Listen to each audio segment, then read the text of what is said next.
What's up guys, and welcome back to another video. Today I'm gonna show you my top 5 captain picks for Gameweek 26. Lots of good options this week.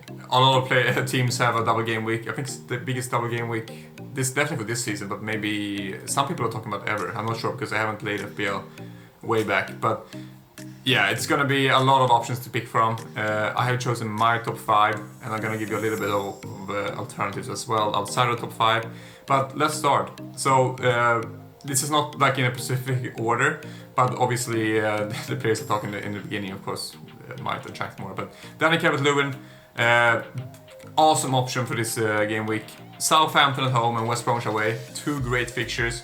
He scored 2 goals and 2 assists in his last 3 games that he played. And he could have gotten a goal against Liverpool, but he was fouled in the penalty area and he got the assist for the penalty instead. But he's a great option. I'm actually thinking about triple captaining him myself because the next player I'm going to talk about, I'm not really too convinced right now about triple captaining him, but Calvert-Lewin, great option. Quite high ownership, 36%. I don't think a lot of people are going to captain him this week though. You will see the next 2 players. I think that those players are going to be way more captain this game week. But Calvert-Lewin, a great option. If you don't have him, it might be worth taking a hit to get him in, I think, because he's really in really good form. He's coming back to form now, and we saw what he did earlier in the season when he was in great form. So great option. The next one is maybe the most talked about captain for this game week, Harry Kane. Look at the pictures: Burnley at home and Fulham away. I mean, on paper it's amazing, but of course, if you look in reality, Burnley has been good defensively. Fulham has been good defensively recently as well. Tottenham has been crap. They've been shit. Absolute dog shit. But Harry Kane, when he came back now from injury and played against, was it West Ham this weekend? He looked really good. He didn't score, he didn't get an assist, but he looked really good on pitch. He got some good crosses into the penalty area, and he also had a couple of shots. He could have scored, he could have gotten an assist. I think he looked really good. And if there's one Spurs player I would like to get for this double game week, it's definitely Kane. Not Son, definitely Kane. And he scored 13 goals and 11 assists this season. Like he's on fire this season. He's a really good player. I'm definitely gonna take a -4 to get him in. Unfortunately, last week I used my free transfer to get Ings instead of Kane because Ings had a double game week this week. And by the time recording this, I got the news that Ings is not starting tonight against Leeds, so it's just shit. That was the worst transfer this season for me. Unless he comes in, of course, in second half and scores a brace, who knows. But yeah, I wish I got to use Harry Kane last week, and then I could use the free transfer instead of taking another hit this week, because I'm probably going to make 2 transfers this week and taking a hit. But yeah, Harry Kane, good option, of course. People are talking about triple captain him. The only thing that puts me off a little bit is the fact that you said that Burnley and Fulham has been pretty good defensively, and Tottenham are really poor right now. But Kane is a great player, so he's definitely a good option. I'm probably going to use my triple captain this week, and for me it's between Kane and Calvert-Lewin. But the next one is also a good option, Bruno Fernandes. I think it's the highest owned player in the game, 60.3%, that's insane. 4 goals and 3 assists in his last 4 games. I think he scored in each of his last 4 games, and also got like 3 assists on the road. The fixtures on the paper, Chelsea away and Crystal Palace away. On paper, it doesn't look too great. Crystal Palace, I would say, is definitely a good fixture for United. And even Chelsea right now, I think that United, especially Bruno Fernandes, he's so good right now. I think United definitely could win against Chelsea, even though Chelsea has been pretty good defensively recently. I think that Fernandes could definitely score against Chelsea. And against Crystal Palace, I definitely think he will score.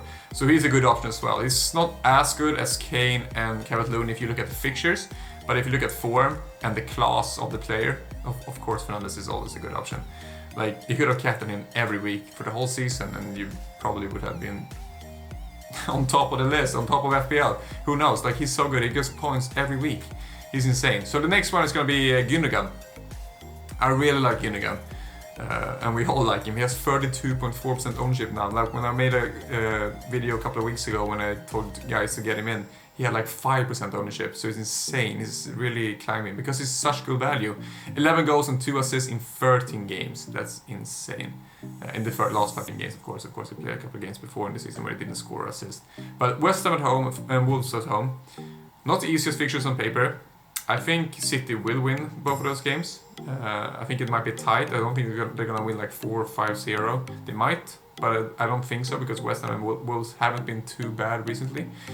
But I think that they will probably score. And Gundogan looked really good against Arsenal. He kept going into the positions to get a good opportunity in the penalty area, often with a pass from Kevin De Bruyne. So Kevin De Bruyne is a great option as well. The only thing with Kevin De Bruyne is that since he's just coming back from injury, he played like 60 minutes against Arsenal.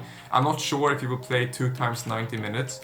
Of course, we don't know with any City players if they're going to play both games 2 times 90 minutes. It's probably just Ederson and Diaz that are the most nailed on. But I think Gundogan is close to being nailed on 2 times 90 minutes if he stays fit. So that's why I chose him before Kevin De Bruyne. But I think Kevin De Bruyne coming back is a great option. And maybe now Kevin De Bruyne is going to be back on penalties as well because Gundogan missed his. Rodri had a terrible penalty even though he scored. So maybe Kevin De Bruyne is back on penalties as well. Who knows? But I think Gundogan is a great option. Also, the last player is going to be Harvey Barnes, the player I've been raving the most about on my channel. I actually took him in for my team right now this week because Grealish is injured, as you know. It looks like he's going to miss the first game against Leeds. And Aston Villa, they're not in greatest form right now. But Leicester are, and Harvey Barnes is amazing. Like Arsenal at home, I think this is a good game for Leicester. They usually score against Arsenal. And also Burnley away, also a good game for Leicester because they are so attacking. I think they could score against both teams. 2 goals, 2 assists in 5 games. Also Harvey Barnes has some good fixtures coming up after this double game week, so it might be worth bringing in a Leicester player. Maddison seems to be injured, but Harvey Barnes or Vardy could be good options. And I think he's a great option outside of the most obvious ones for a captain pick this week. You could also go for like Son if you want to differentiate a little bit from Kane. You could go for Salah, of course. There are a lot of options to go for, but these are my top 5. I think that I wouldn't look outside of these 5 if I had these people or these players in my team. But yeah, for me myself, it's either Kane or Calvert-Lewin this week. I'll see which one I'll pick in the end. Also, we have some European fixtures this week, so maybe Kane gets injured, who knows. But yeah, these are my picks, and yeah, hope you liked it. Thanks so much for watching. Let me know if you have any questions or any comments, and yeah, thank you.